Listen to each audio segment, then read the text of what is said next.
The crisp edge of dawn cut through the silence of Granite Hollow like a blade gliding through still water, its soft orange glow brushing against the edges of pine needles and catching on frost-laced branches like memory clinging to bone. Autumn had crept into the Colorado highlands with its usual quiet authority, setting fire to the ridgelines with burnt umber and gold, and Riley Thorne, half-zipped in her ranger vest, sipped bitter coffee from a dented steel flask, while the wind whispered secrets through the timber. For most, mornings like these were postcard-worthy. For Riley, they were ritual anchor points in a world that had long since stopped offering guarantees. She leaned against her ATV, boots damp with dew, scanning the range that stretched like a promise across the valley below. Granite Hollow wasn't just a nature reserve. It was the last living corridor of half-wild Mustangs whose bloodlines hadn't been bred or branded for generations. A living relic of freedom, ragged, proud, untamed. But even here, the line between wild and wrong was growing thinner each season. The stillness shattered. A sharp, echoing whinny cut across the gulch like a flare in the dark, startling a flight of crows from the treetops. Riley's hand froze mid-sip. It wasn't the sound itself, she'd heard thousands like it. It was the cadence, frantic, repeating, calling, not warning. And then she saw her. Alone on the jagged spine of Raven's Bluff, a pale mare stood rigid against the sky. Her cream-colored coat caught the light in dusty halos, and even at this distance Riley could see the way her flanks trembled, not from fear, but urgency. The Mustang wasn't grazing, wasn't pacing like a restless sentinel. She was waiting, watching. Riley stepped forward, boots crunching gravel, instinct overriding logic. Wild horses didn't wait for humans. They vanished, like shadows swallowed by the tree line. But this one held her ground and, impossibly, took 2 steps forward. The mare's eyes, dark, bottomless, locked with Riley's, and for a long breath, neither of them moved. Then the Mustang turned, hooves striking the stone, and began to walk down a narrow, unmarked path cut through ferns and shale. She stopped after a few paces, glanced back, waited. "Well, that's new," Riley muttered, already slinging her emergency pack over one shoulder. The coffee she'd been nursing was left to steam and die on the hood of her ATV. Something in her chest had already tilted toward the movement. The mare Dusty, she named her silently, for the film of pale dirt clinging to her shoulders led with a strange precision, as if she knew the trail would be hard for a human to follow. The path wasn't a trail, not really. It wound between splintered rock and steep moss-covered ridges that pulled against her balance. Dusty moved like wind given shape sure-footed, glancing back only when Riley stumbled or fell behind. A half-mile in, the world changed. The scent of pine gave way to something metallic and sour. The birds had gone silent, and the only sound left was the crunch of gravel and the soft huff of Dusty's breath. Riley crouched briefly beside a narrow rut in the trail, brushing away damp leaves to reveal something small, pink, and out of place, a child-sized boot print, barely sunken into the soft mud, with the faintest drag mark trailing behind it. Not 20 yards later, she found a torn scrap of flannel caught on the jagged end of a dead branch. Beneath it, a tuft of pale horsehair, stained faintly with red. Her breath tightened in her chest. This wasn't random wildlife behavior. Something or someone had panicked here. And Dusty wasn't just wandering, she was guiding. They kept climbing. The trail curved sharply around a crumbling ledge where the earth had given way in a landslide years earlier. The forest opened into a clearing scarred by broken branches and old erosion, and at its edge, Riley saw it. A fracture in the mountainside, gaping like an unhealed wound, half concealed by fallen granite and low brush. Dusty stopped short and let out a low, rolling whicker, not unlike a sigh strangled by urgency. She moved toward the cave mouth and pawed at the gravel with a single foreleg, then froze, ears twitching forward. Riley stepped closer, knees crunching against the uneven ground, and crouched near the edge. The mouth of the cave yawned black and deep, barely wide enough for her shoulders. She pulled a small flashlight from her belt and flicked it on, the beam cutting into the dark like a scalpel. Just as the light caught the curve of a stone wall, the sound rose, a weak, high-pitched cry, not human, but no less haunting, the unmistakable bleat of a foal, followed by another softer, more rhythmic sound, the shifting of hooves against stone. Several sets. They weren't echoes. She turned to Dusty, whose body was now taut with tension. The mare had backed slightly, nostrils flaring, head lowered. She wasn't afraid. She was waiting for Riley to act, to do what Dusty couldn't. Riley lowered herself to her knees at the entrance, heart hammering like a snare drum in her throat. The rock fall had collapsed part of the entrance, sealing off whatever lay beyond with only a crawl space left intact, barely shoulder width. It smelled of damp moss and panic. She pressed her ear to the stone. The cries were real, close, and growing weaker. Her training told her to back out, report it, wait for backup, survey the geology before approaching a compromised cavern. But her gut, formed from years of listening to things that didn't speak, told her this was different. And Dusty had trusted her with something sacred, but her radio crackled with static. No signal. Riley stepped back from the entrance, adrenaline buzzing beneath her ribs. She couldn't dig through the boulders alone, not without causing a secondary collapse, and she couldn't call in help from here. There was only one option. She looked to Dusty, who had begun circling the mouth of the cave anxiously, her injured leg trembling under the weight of stress and purpose. "I'll come back," Riley murmured, more to the air than the horse. "Just hang on." Dusty stopped, watched, didn't follow. As Riley turned and began her descent, half running, half sliding down the broken trail, the weight of what she had just witnessed settled into her spine like a storm cloud gathering its breath. Somewhere inside that mountain, living beings were waiting to be rescued. And outside it, a wild Mustang, hurt and alone, stood vigil not for herself, but for those she could no longer reach. By the time Riley reached the base and climbed into her ATV, the sun had fully cleared the horizon. Granite Hollow looked the same as it always did, quiet, wild, unmoved. But Riley knew something had shifted. The wild had spoken, and now it was her turn to answer. The path back to the ranger station unraveled beneath Riley's boots, like an old thread barely holding the fabric of control together. The autumn wind had picked up, sifting through the tall pines with a hush that sounded too much like breath held too long. Dusty's cries still echoed somewhere in the base of her skull, even though the mare had long since disappeared behind the slope of Raven's Bluff. And while Riley's body moved with purpose cutting across dry grass and frost-hardened earth, her mind spun, caught between logic and instinct, between the protocol she was supposed to follow and the vow she hadn't realized she'd made. It wasn't just about trapped animals. It was about the way Dusty had looked at her, the way she'd stood her ground with that injured leg trembling but her posture unbroken, like she knew there was no room left for indecision.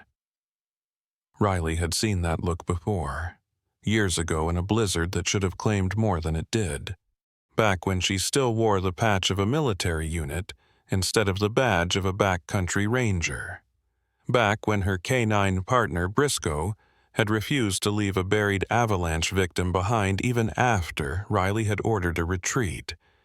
Briscoe had stayed behind. Riley had gone back for him. Only one of them came out alive. That memory didn't knock anymore. It just lived quietly behind her ribs, rising now as she pushed through the cabin door of the ranger post, stripped off her gloves, and moved with clinical speed to the gear locker.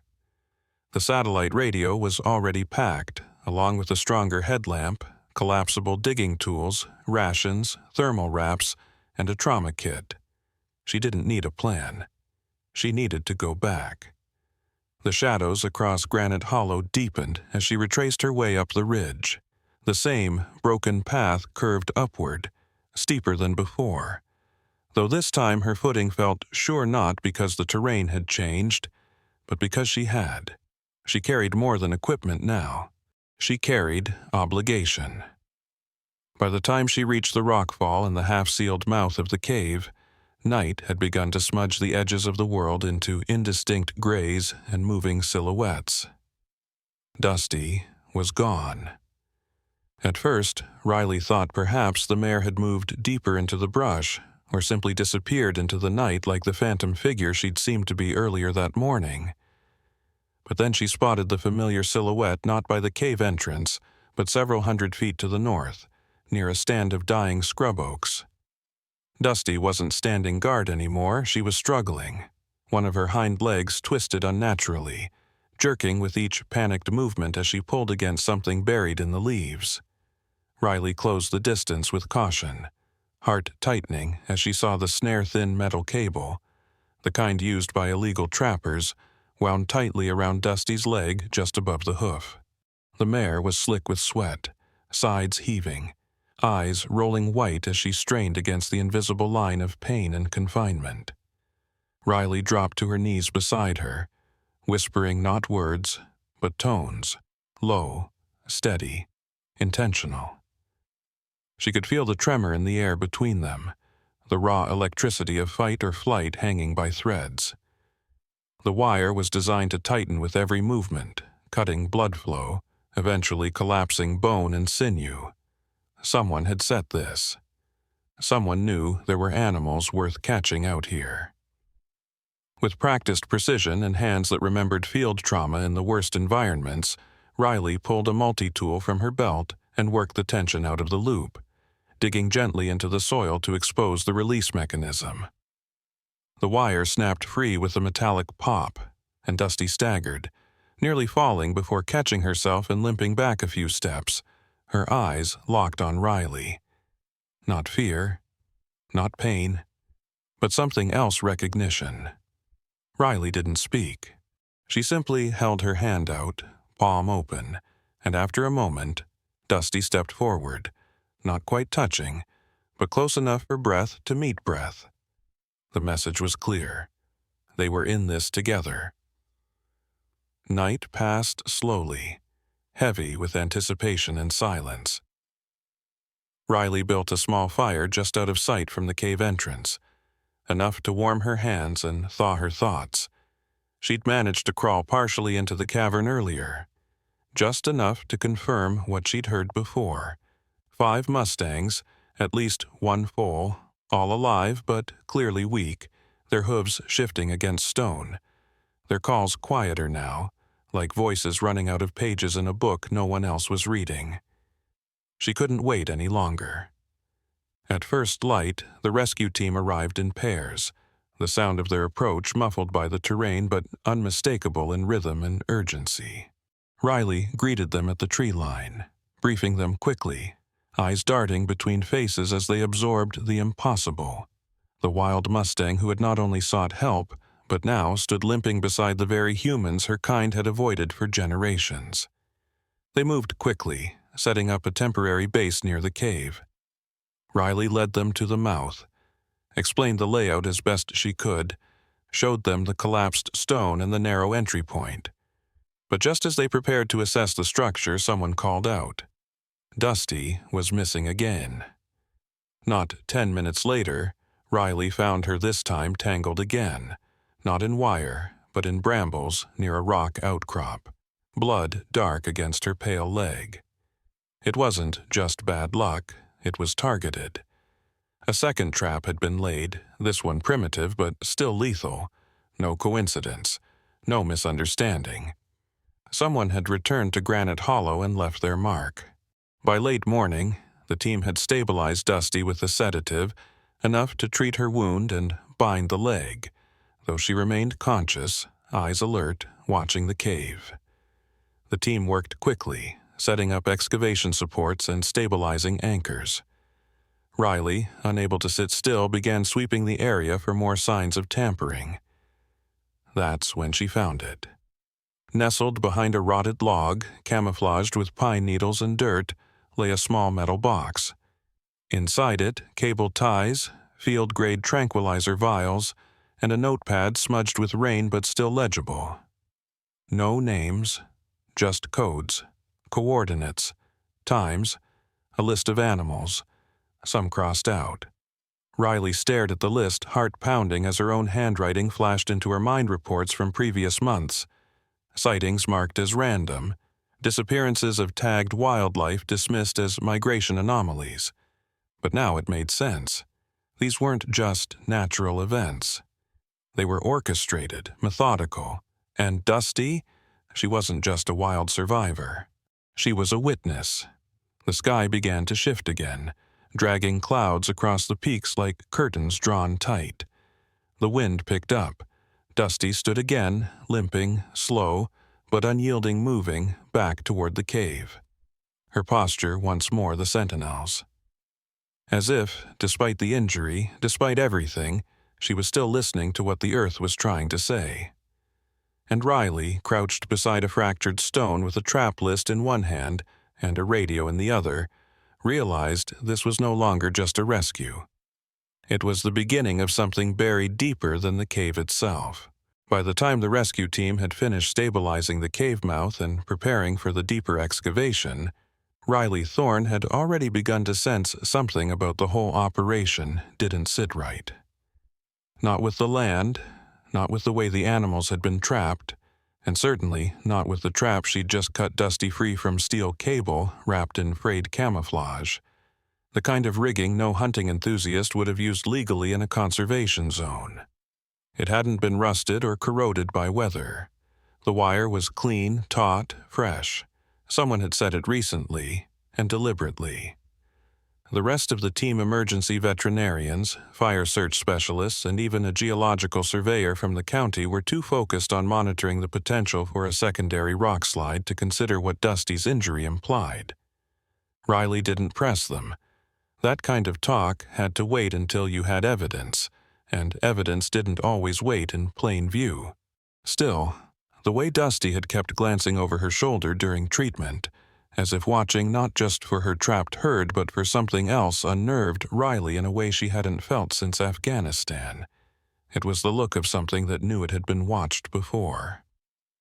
That night, after the team retreated to the ranger outpost to log notes and rotate equipment, Riley stayed behind.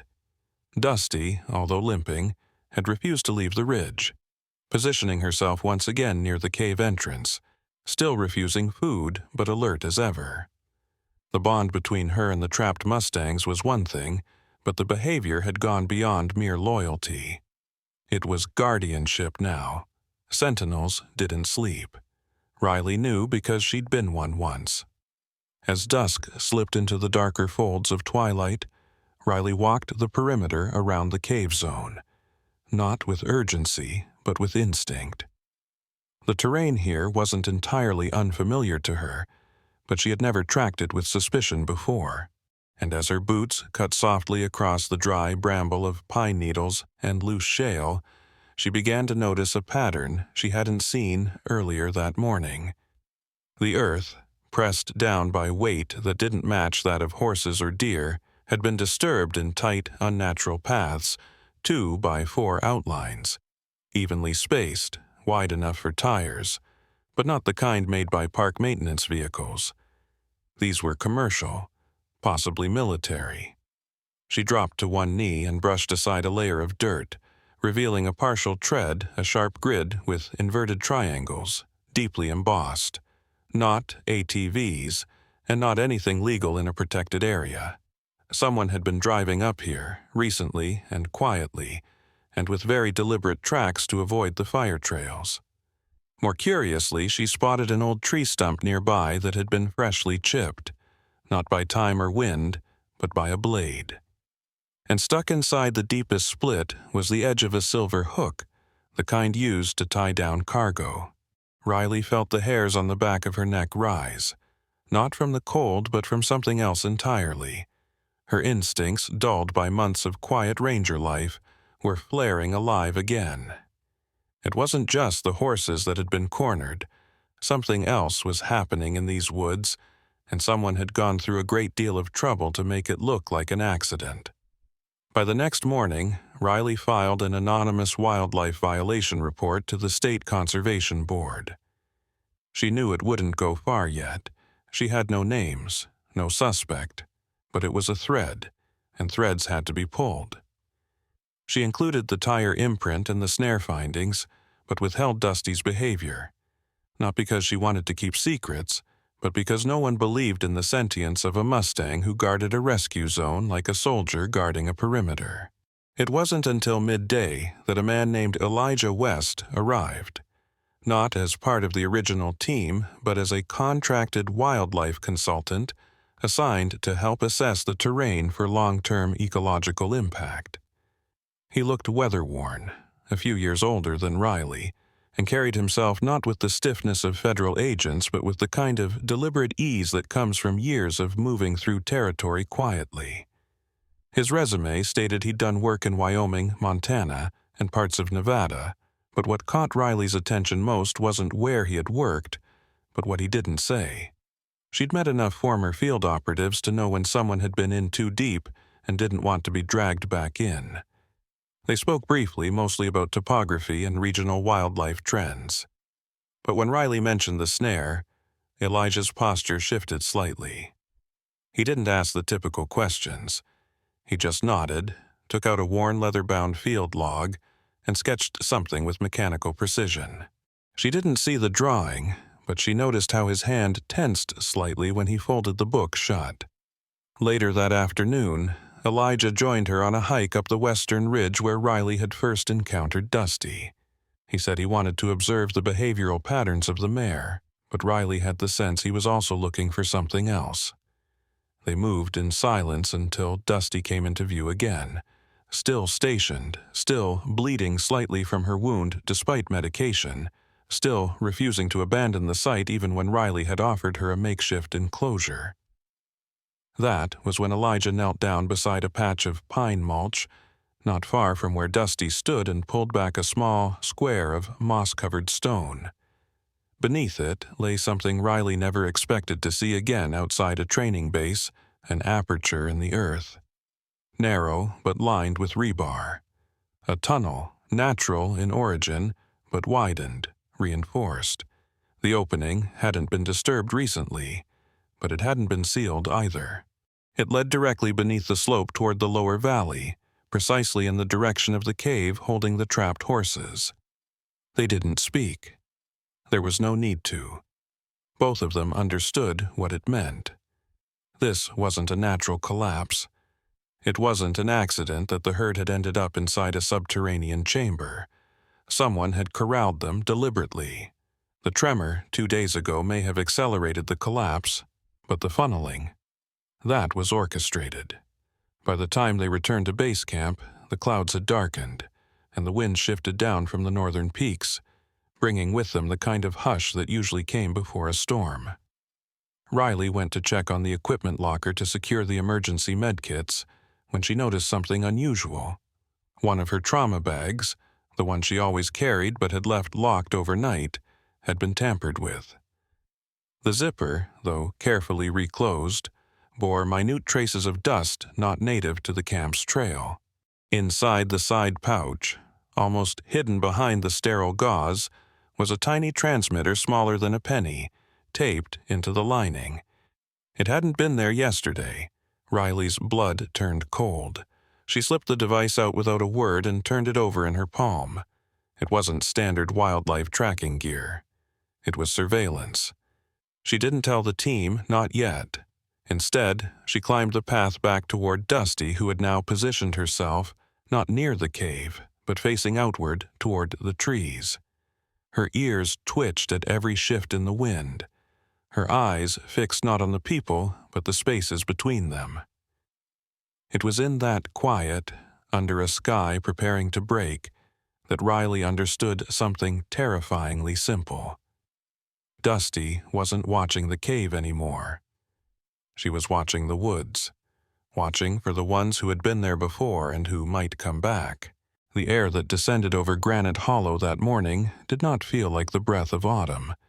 It carried weight, like an omen wrapped in the hush of unspoken warnings. Riley Thorne stood at the edge of the tree line, watching as the first rays of morning strained against the ridge, barely reaching the mouths of the crag where the cave remained sealed, the land still holding its breath. Dusty had not moved through the night. The mare's vigil had grown quieter, her energy fading, yet her posture never faltering. And as Riley approached, she could see a thin tremor running down the injured leg that had taken the snare. The wound was healing slowly, but Dusty's stillness suggested something deeper than pain. It was as if she knew time was folding inward. The rest of the rescue team had returned at sunrise, their equipment heavier, their eyes lined with the weight of urgency. The internal pressure had grown as days passed, and no significant progress had been made in widening the entrance. Trapped within the rock-breathing walls were lives that pulsed and flickered with growing desperation. Riley could still hear them if she stood close enough. Scraping hooves, hollow neighs, the sharp exhale of lungs pressed against stale air. It was no longer a matter of discovery, nor even rescue. It had become a matter of time. And time, she knew, didn't bend for hope.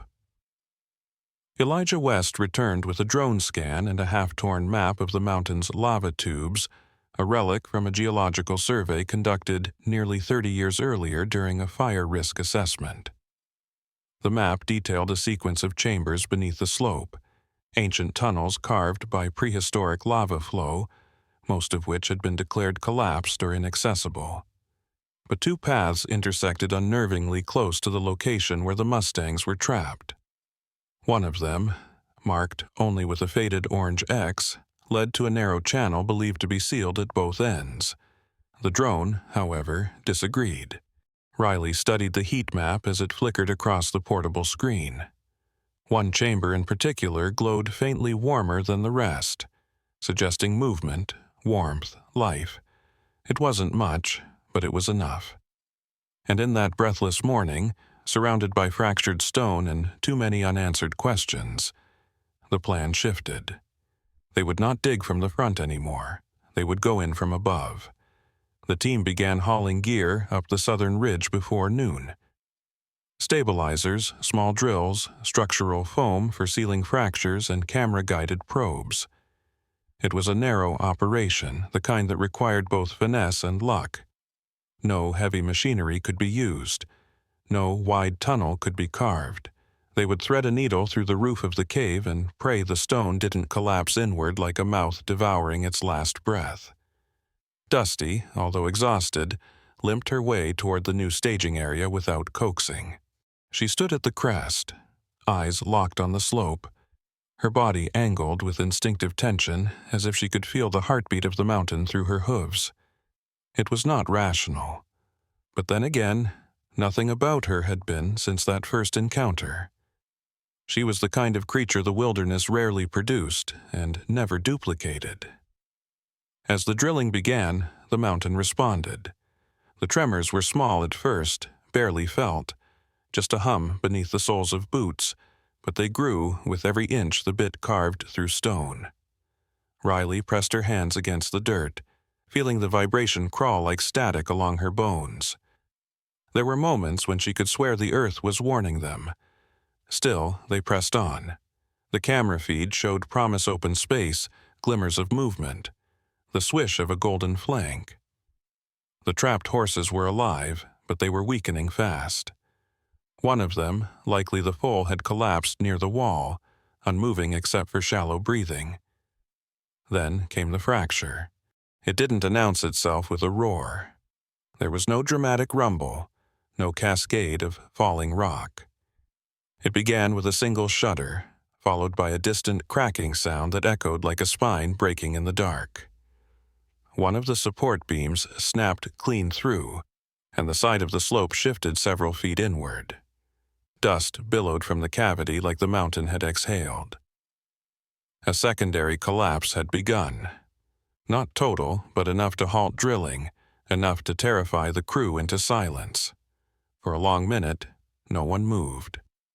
Then came the voice of the field geologist, sharp but calm, announcing over the comm that the main borehole was no longer safe. They had hours left, maybe less, before the tunnel destabilized completely. And if that happened, the entire cave system might seal itself forever. Riley didn't need to be told twice. The logical choice would have been retreat, but logic had never saved anything worth remembering. She turned toward Elijah and, without waiting for approval, began moving toward the western ridge, the same path they had followed earlier to discover the hidden rebar tunnel beneath the moss. The natural path into the cave system, though barely wide enough for human shoulders, had not collapsed. If there was any chance of reaching the horses now, it would be from inside. With a radio on one hip and a trauma pack slung over her back, Riley lowered herself into the narrow chute, the darkness swallowing her quickly, her light sweeping over slick stone and walls that narrowed with every turn. The deeper she moved, the more the air changed, warmer, stale, pulsing with the damp breath of something ancient. She could feel the mountain moving around her, not in tremors, but in presence. The tunnel opened gradually into a chamber not much wider than a truck bed, and it was there that she saw them. 5 figures, motionless at first, then twitching weakly at the beam of her flashlight.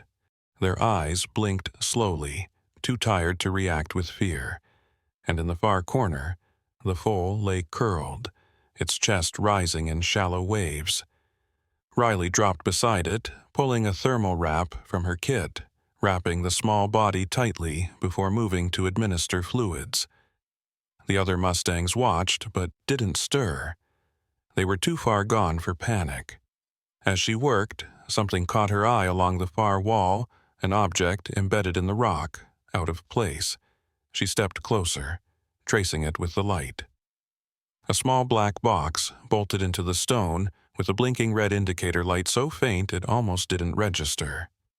A motion sensor, or worse, a camera. She traced the wiring, her heart pounding as the implications unfurled. This wasn't a natural rescue site. This wasn't a forgotten cave. Someone had planned for these animals to end up here, and someone had been watching the entire time. She whispered into her comm, voice low, even though she was alone. "We've got surveillance. Set in stone, hardwired, real-time or storage, I don't know. But it's not old." A static reply followed, then Elijah's voice, tight and laced with something that sounded too close to confirmation. "Then we're not just rescuing them, we're interrupting something." As she moved to disable the device, Riley's hand trembled, not from fear, but from fury. Dusty hadn't just led them to a rescue. She had led them to a crime scene, and somewhere beyond the mountain, someone was watching it unfold. The dawn that crept over Granite Hollow that final morning was neither triumphant nor gentle. It was thick with smoke-dimmed skies and the rumble of approaching weather, a kind of hush that settled over everything like the weight of consequence. The forest held its silence as if mourning all that had been uncovered, or perhaps bracing for the shift that was now inevitable.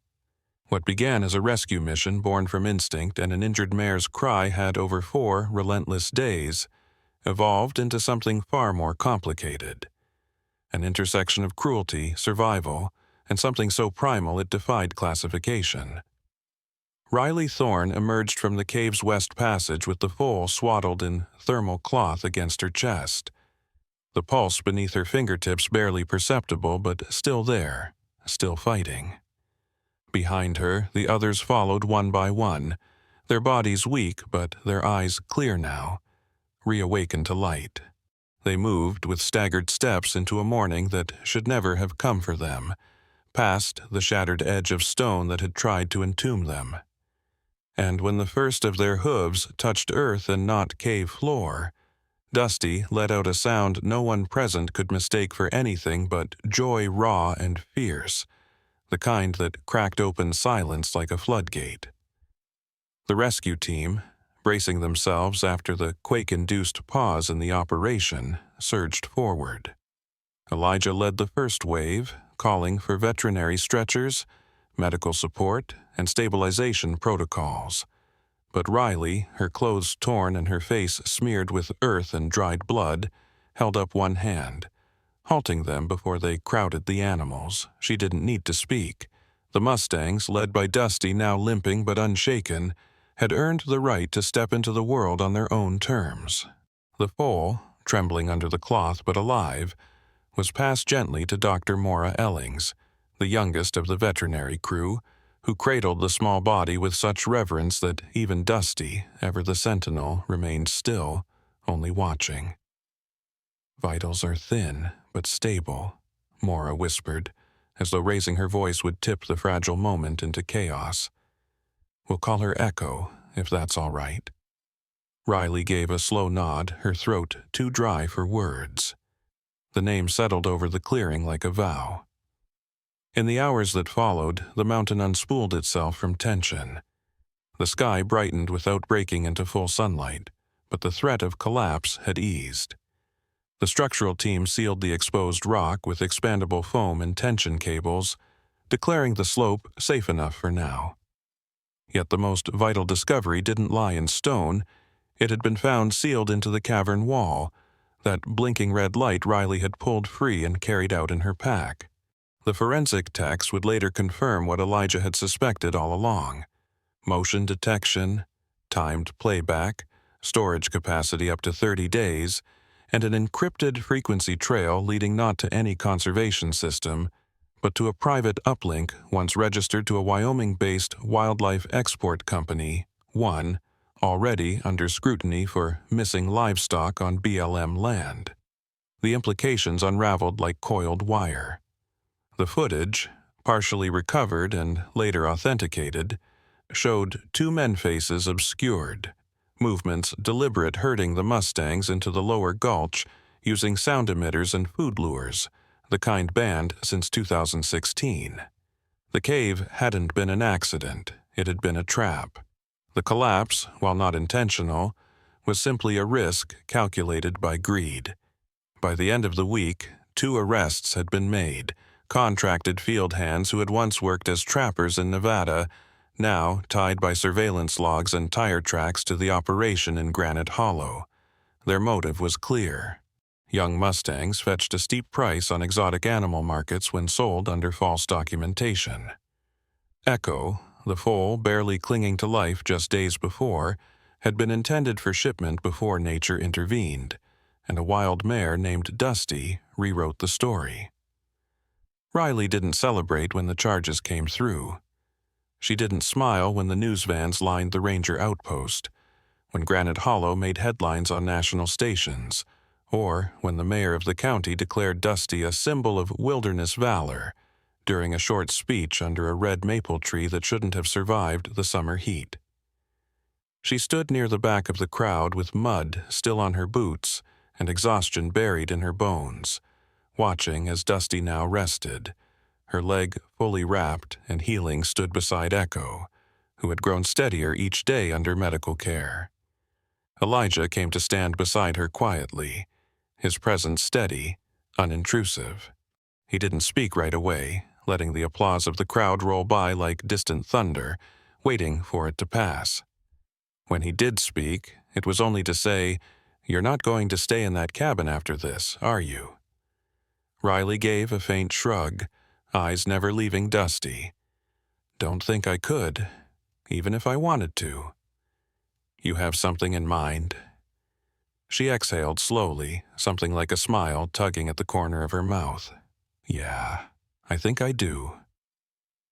Within the month, with support from the state, donations from across the country, and the help of Elijah and a few others who still believed in old things, Riley founded the Hollow Refuge, a place not only for injured wild horses, but for children whose worlds had been broken by noise and fear. Kids who didn't speak for months, who needed quiet and something that didn't ask for anything in return. They learned to braid manes, to listen for Dusty's subtle shifts, to whisper to Echo when her legs trembled in wind. Healing, in that place, was no longer clinical. It was earned breath by breath, hoof by hoof, morning by morning. Dusty, though free to return to the wild, remained. No fence held her, no gate locked her in. She stayed near the refuge as if knowing her place was now tethered not by ownership, but by choice. She moved through the tree lines with the elegance of smoke, returning each night to the pasture that overlooked the far western ridge, the one that had once hidden the cave where her family almost disappeared. And Echo, now stronger, faster, and carrying a spirit far older than her months, often ran circles around the perimeter of that same ridge, stopping only when Dusty gave the signal. Their bond, forged beneath rock and fear, had become something sacred, something Riley knew she would never fully understand, but had the privilege of witnessing. It was on a morning streaked with low fog and scattered bird calls that Riley stepped outside the modest lodge that served as the refuge's center, coffee in one hand, paperwork in the other. She was halfway to the stable when she heard it, soft, rhythmic tapping against the old cedar door she rarely used anymore. She turned. Echo stood at the threshold, hooves muddy, mane windswept, breath visible in the cool air. Dusty waited several yards behind, standing tall beneath the bare-limbed ash, her gaze fixed on the girl she had once chosen to trust. Riley smiled, not because it was expected, but because everything finally made sense. "You ready?" she whispered, not expecting an answer. But Echo reared slightly, hooves scraping against gravel, and took a single step forward. And behind her, Dusty nodded once slow and certain like a general passing command to her successor. That was how the story ended. Not with silence, not with mystery, but with return. Because some Mustangs don't just survive the storm. Some lead others out of it.